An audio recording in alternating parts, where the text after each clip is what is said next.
Hi, everybody. I just want to do a quick review of the Liverpool Southampton game yesterday. It was an interesting one, and just like we all thought Liverpool were going to win, and it was obvious we're obviously going to win that game.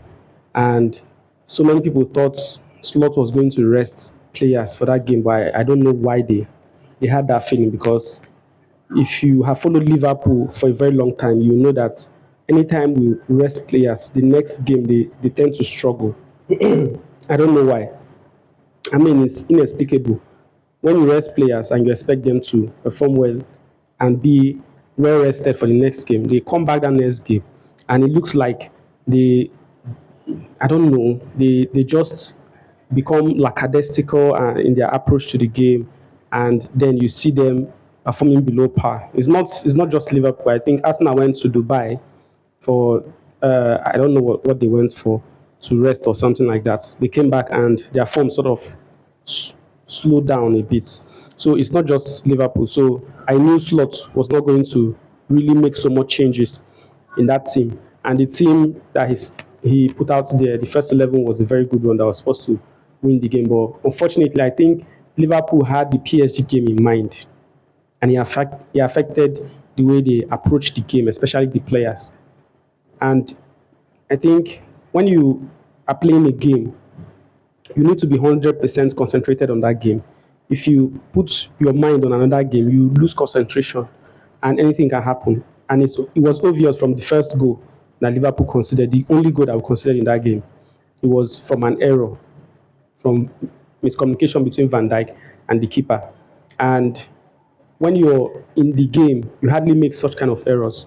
But because they were thinking of the PSG game and they started making errors. So they were playing so slow. When you're playing teams that are compact and playing low block or mid block, you have to move the ball quicker for you to break them down. You have to attack them in unexpected ways. If you are predictable in your attack, your build up, it becomes extremely difficult for you to break them down because by the time you slow down or make too much passes, they tend to come back and reorganize themselves to defend back in their shape. So that was exactly what happened in the first half. And then Slot lost his mind. And I think he talked to the players in the second half, made those substitutions, bringing in Javier Elliott, bringing in Alexis McAllister, who I think was the game changer, and then bringing in Andy Robertson for Shimikas. That was a very good substitution. Alexis McAllister, especially because he tends to be one of the most professional players in the team who knows what to do with the ball and who to give the ball to. McAllister doesn't just make passes for the sake of passing. He's a proper professional. On a day, he plays his football at that Tony Cruz level, where he knows the right pass to make. He doesn't just make pass for passing sake. He makes the right passes, makes the right decision with the ball. And that was what we were struggling with in the first half. We were making wrong decisions with the ball. Where passing channel will open, we will not release the ball immediately. We start holding the ball, especially Jones and Gravenberch. They were both culpable for such. But when Slots made that tweak in the formation and made a change in personnel, the whole thing changed. And in the second half, we just, of course, we decimate them. But then people come and say, especially Arsenal fans, they come and say the game that Liverpool are just lucky. I mean, sometimes it drives me crazy because I start to wonder where were these people when we lost the league by 97 points. We lost the league by just 1 point. We had 97 points. City had 98, and they won the league with that 1 point. Where were they? Were we not unlucky? Sir Alex Ferguson, who is the greatest coach that ever coached in the Premier League, he never won the league with 97 points. In fact, the highest point tally he had winning the league was 92 points. So we lost the league by 1 point, 97 points. That's a record for losing a league in the Premier League. That's the highest, that's the most unlucky anybody can be. Like, you can't be more unlucky than that. Getting 97 points and not winning the league. And then losing the league to Vincent Company last minute winner, last minute shot against Leicester City. Losing the league to Manchester City, who had a handball against Everton and the penalty was not awarded, which Manchester City would have drawn that game. If they had drawn that game, would have won the league. And you're telling me about luck. Okay, you didn't talk about luck when we played against Real Madrid in the Champions League final. Courtois made 9 saves Madrid had only 2 shots. One was goal. We had 24 shots. Courtois made 9 saves. Nobody talked about luck. But now they talk about luck because we are on top. I just most times I don't reply them because I believe Arsenal fans are just trying to look for everything to discredit our performance and how good we are this season to rubbish it. And for me, it cannot happen because I know how good we've performed this season. So whoever is making that lucky claim, they can go on. But what I know is we are winning the league and probably the Champions League. So I mean, it doesn't change anything for us. So you make your own luck by working hard. The more harder you work, the more you make your luck. The more it's easy for you to be lucky. So Liverpool has really worked hard and they deserve to be where they are. So no luck. I will not just miss me with that being lucky narrative. We are not lucky. We know what we're doing. We've worked hard for it, and that's why we're here. Let me just quickly delve into the Manchester United Arsenal game. That game, Man United Arsenal, it has lacked the fire it usually has because Man United now are no longer in form. In fact, their position in the league doesn't show the kind of club they are, how big they are. Manchester United, they've fallen so far since Ferguson left them.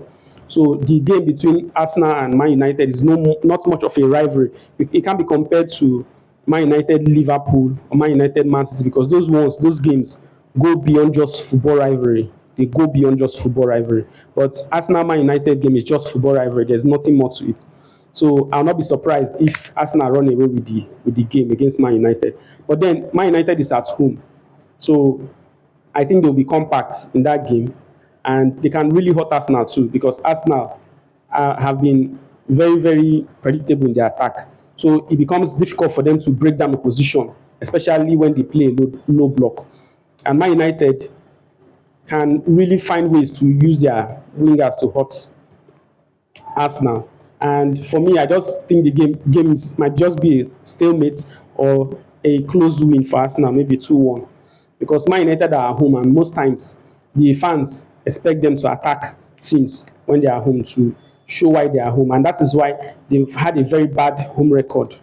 Man United has had a very bad home record. In fact, their away record seems to be better because they won City away, they played draw Liverpool away, Liverpool beat them at home. So this when they come at home again, when they go away, they tend to win more matches than when they come home because the pressure to win at home is higher. So they have to attack. But then when they go away, the pressure to win is not like when you're playing home. So they tend to play compact and play defensive and make it difficult for opposition to get goals against them. And sometimes on the break, they might just get a quick counter and score against the opposition, just like they did to Manchester City earlier in the season. So I think it's going to be uh, not too interesting game because the two teams are not in form. But it's just on paper, it's Man United Arsenal, so it's still a big fixture in England, and I'm sure fans from all over the world will be watching the game. But let's just see how it goes for Man United and Arsenal. Arsenal, they have to really fight to be in that top four because it's looking like if they're not careful, they might not finish second. So they have to keep winning games to maintain that their second position. So that's what I think about the Arsenal Man United game. Thank you very much for watching. I really appreciate you. This is a new channel and the picture qualities might not be there. I promise that over time we'll keep improving the quality so that when you watch, you also enjoy the quality and maybe the sounds too. So bear with us. Please subscribe if you like the content. Um, Wherever you're watching from YouTube, subscribe. If you're on TikTok, you can like, you can comment. If there's anything you don't agree with that I said, you can make your opinion known. I'm very, very open to divergent opinion. Thank you very much. I remain Prosper Ubani. Have a nice day.